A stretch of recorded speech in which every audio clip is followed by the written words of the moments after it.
Parliamentary Srimati Kiran Chaudhary ji. Thank you, sir, and thank you, Minister Sam. That was an answer which gave a lot of for the farmers. But I would like to know, sir,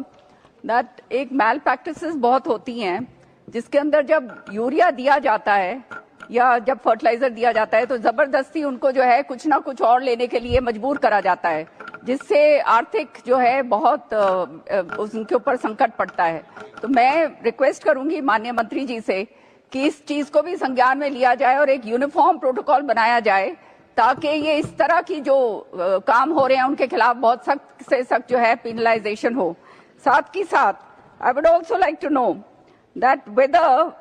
the center has assessed the economic losses faced by the farmers due to the application of non-standard fertilizers, and if compensation mechanisms are, if the compensation mechanisms are being deliberated upon. Thank you. जहां तक उनसे ये कहा जाता है कि आप इसके साथ साथ कुछ और सामान लिया जाए, we certainly the ministry will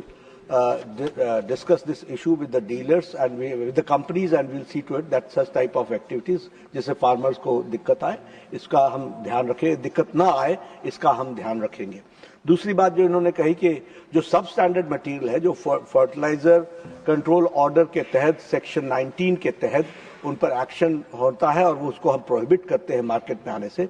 जिस कंपनी का भी पकड़ाता है,